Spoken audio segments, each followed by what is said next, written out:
Seperti yang kita tahu, wabah COVID-19 ini telah berhasil menjangkiti puluhan negara dari seluruh penjuru dunia. Dengan total hingga hari ini, 17 Maret 2020, WHO mengkonfirmasi bahwa ada 167.511 orang yang menjadi positif korban virus corona dengan 6.600 lebih kematian. COVID-19 juga telah sukses memukul mundur perekonomian dunia akibat dibatasinya transportasi antar negara untuk mencegah penularan lebih lanjut. Banyak negara-negara yang mengalami kerugian ekonomi akibat merebaknya wabah ini. Tapi di tengah kisru dan kepanikan virus COVID-19 ini, ada sebuah kejanggalan-kejanggalan yang terasa aneh untuk ukuran sebuah penyakit baru. 1. COVID-19 menyebar sangat cepat, bahkan berada di dekat atau bersentuhan dengan korban terinfeksi COVID-19 bisa menyebabkan tertular.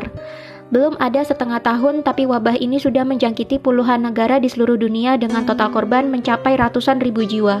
2. COVID-19 tidak mematikan seperti SARS atau MERS, di mana dua penyakit ini adalah penyakit yang ditimbulkan oleh virus corona, sama-sama corona namun berbeda jenis. Tapi anehnya, COVID-19 ini diberitakan di mana-mana, dan media lebih suka memblow up kasus COVID-19 ini jauh lebih banyak dibandingkan dengan kasus SARS atau MERS dahulu. Mari kita lihat grafik berikut ini. 56,6% pasien terinfeksi COVID-19 dinyatakan sembuh, 40% masih dalam perawatan atau masa penyembuhan. Jumlah yang meninggal hanya 3,5%. Sedangkan dibanding dengan penyakit-penyakit lainnya seperti flu burung, MERS, Ebola, TBC, dan SARS, tingkat kematian yang ditimbulkan COVID-19 cenderung rendah. Tapi mengapa media lebih suka memberitakan COVID-19 ini dibandingkan dengan penyakit-penyakit lain yang lebih mematikan? Bukankah ini aneh? Dari keanehan-keanehan ini akhirnya muncullah banyak teori konspirasi mengenai COVID-19. Di antaranya, 1. Virus COVID-19 adalah kiriman dari tentara militer Amerika untuk Cina. Dilansir dari liputan6.com, pejabat Cina mengklaim kasus pertama virus corona COVID-19 bukan berasal dari negaranya, melainkan dari Amerika Serikat. Ia menuduh seorang tentara asal AS yang membawa COVID-19 ke negeri tirai bambu tersebut. Juru bicara Kementerian Cina, Zhao Lijian, juga dianggap melontarkan tuduhan yang sama. Setelah dalam akun Twitter pribadinya menyebut ada teori konspirasi yang menuduh AS sebagai penyebabnya.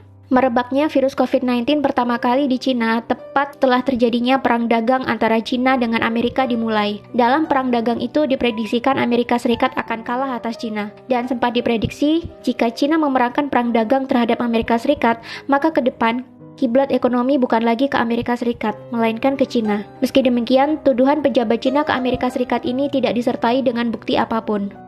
2. COVID-19 bukannya penyakit biasa, melainkan senjata biologis yang diciptakan untuk memulai perang. Dilansir dari cnbcindonesia.com, Komandan Korps Pegawai Revolusi Iran atau IRGC mengatakan virus corona mungkin merupakan senjata biologis dari Amerika Serikat atau USA. Pengamat militer dan pertahanan Koni Rahakundini Bakri juga menduga bahwa COVID-19 ini adalah senjata biologis yang digunakan sebagai senjata pemusnah massal. Koni juga menyebut dari pernyataan mantan perwira intelijen Central Intelligence Agency atau CIA, Philip Giraldi, yang mengatakan bahwa COVID-19 bukan terjadi secara alami, melainkan melalui mutasi genetik. Giraldi menyebut virus mematikan itu sengaja diproduksi di laboratorium oleh Amerika Serikat bekerja sama dengan Israel. Amerika Serikat sengaja membuat virus itu untuk menghancurkan Cina dan Iran yang merupakan musuh terbesarnya. Lebih lanjut, Koni membeberkan senjata biologi memiliki daya tarik untuk digunakan karena sangat murah. Berdasarkan data, dia menyebutkan 1 km persegi serangan senjata biologi hanya berkisar $1. Selain itu, senjata biologi dinilai tidak mudah dideteksi, baik dengan X-ray ataupun anjing pelacak sekalipun, serta sangat mudah untuk diangkut. Sedangkan senjata konvensional memerlukan biaya $2.000, senjata nuklir $800, dan senjata kimia $600. Iran sendiri berada di ambang kekacauan akibat wabah virus corona. Bagaimana tidak, sebanyak 8% anggota parlemen Iran ternyata tertular virus SARS-CoV-2 dari penyakit COVID-19. Sebanyak 23 dari 290 anggota Dewan Perwakilan Rakyat Iran atau majelis dilaporkan positif tertular virus corona. Parlemen langsung ditangguhkan tanpa batas waktu dan anggotanya diminta untuk berhenti bertemu dengan publik. Iran memang menjadi satu-satunya negara yang memiliki banyak pejabat pemerintah yang terinfeksi virus corona. Wakil Presiden Masome Ebtekar, Wakil Menteri Kesehatan Iraj Harirchi, Kepala Badan Darurat Nasional Pirhosyen Kolifan, dan Kepala Komite Keamanan Nasional Parlemen dan Hubungan Luar Negeri Mojtaba Zolnur dinyatakan positif terkena virus corona. Bahkan, penasihat utama Ayatollah Ali Khomeini, yakni Muhammad Mir Mohammadi, meninggal akibat tertular virus tersebut. 3. COVID-19 sengaja diproduksi oleh Illuminati untuk memulai ekonomi big start sehingga menguntungkan orang-orang terkaya di dunia yang berada di balik World Bank dan IMF. Menurut YouTube channel dari Astronaci International, COVID-19 ini memang sengaja diproduksi dan diedarkan untuk membuat kekacauan dan kerugian ekonomi secara global. Imbasnya, banyak sekali harga saham yang anjlok dan banyak investor menjualnya dengan harga murah. Selain itu, dengan merebaknya wabah COVID-19 ini, mau tidak mau akan memukul banyak negara bahkan dunia menuju ke kerugian ekonomi akibat tersedotnya banyak biaya untuk merawat warga yang sakit dan dirumahkannya banyak pekerja untuk mencegah penularan COVID-19 lebih lanjut. Efeknya, banyak perusahaan akan mengalami kerugian dan menurunnya pendapatan negara. Akibatnya, mau tidak mau resesi atau perlambatan ekonomi akan diprediksikan benar-benar terjadi dan negara-negara di dunia akan membutuhkan hutang untuk membangkitkan kembali perekonomian di negara mereka. Tentu saja kemana lagi negara-negara yang merugi ini akan berhutang jika bukan ke World Bank dan IMF. Sedangkan World Bank dan IMF yang menjadi bagian dari PBB sendiri memiliki penyokong dana di baliknya dan disinyalir adalah Illuminati, di mana Illuminati sendiri adalah perkumpulan rahasia yang tidak terekspos oleh media, di mana pesertanya sebagian adalah para konglomerat dunia dan diisukan menjadi dalang di balik revolusi Prancis, Perang Dunia I, dan Perang Dunia II.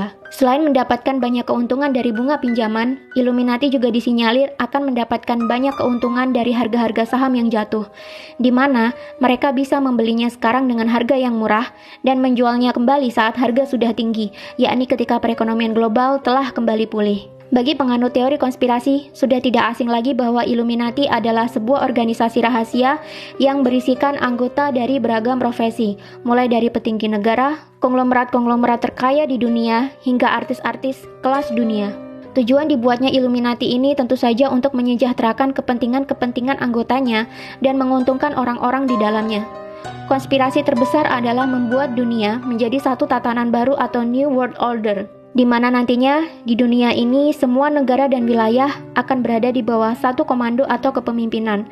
Tidak ada lagi perebutan kekuasaan internasional. Jika itu terjadi, tentunya akan mudah bagi anggota Illuminati mengontrol dunia dan mencetak kekayaan sebanyak-banyaknya dari seluruh belahan dunia. Untuk melancarkan maksud mereka ini, maka dibentuklah Organisasi Persatuan Dunia yang kita sebut sebagai PBB atau Persatuan Bangsa-Bangsa yang awalnya didirikan oleh Amerika, Inggris, dan Uni Soviet.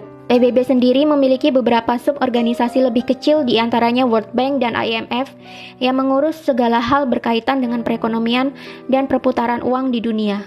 Konglomerat-konglomerat anggota Illuminati sendiri seperti Rothschild dan kawan-kawannya dilansir menjadi pendana bagi World Bank dan IMF. Jadi, apapun kegiatan yang dilakukan oleh World Bank dan IMF tentunya akan membawa keuntungan bagi para konglomerat ini, termasuk program pinjaman kepada negara-negara yang membutuhkan pasca meredanya wabah virus corona ini nantinya. 4. COVID-19 ini sebenarnya sudah ada antivirus atau vaksin. Masih mengacu pada penjelasan dari video yang diunggah oleh Astronaci sangat yakin COVID-19 sebenarnya sudah ada obatnya. Illuminati bukanlah sekelompok orang yang bodoh yang menciptakan kekacauan global demi tercapainya ekonomi big start yang menguntungkan mereka, tanpa mereka membuat vaksin atau obatnya. Astronaci sangat yakin bahwa COVID-19 ini sudah ada obatnya, hanya saja masih ditahan peredarannya menunggu supaya dunia benar-benar kolaps dan terjadi kerugian dan kejatuhan besar-besaran, di mana nanti sudah banyak negara kehabisan uang dan harga-harga saham turun hingga ke level terendahnya. Ketika sudah mencapai titik dasar, barulah vaksin ini dikeluarkan untuk meredakan kekacauan dan menyembuhkan orang-orang. Dengan sendirinya, COVID-19 akan menghilang seiring dengan mulai pulihnya perekonomian global. Tapi tetap, masing-masing negara akan kelimpungan mencari pinjaman dana untuk memulihkan perekonomian kembali. Kemana lagi negara-negara di dunia akan meminjam uang jika bukan ke IMF? Lagi-lagi yang mendapatkan keuntungan di balik semua kekacauan ini adalah orang-orang konglomerat yang berada di balik Illuminati yang juga menjadi penyokong dana di IMF dan World Bank. Memang banyak teori konspirasi merebak di antara keanehan virus COVID-19 ini yang merebak secepat pergerakan angin. Apakah kamu menyetujui teori-teori konspirasi di atas, atau kamu menemukan konspirasi lainnya? Tulis di kolom komentar.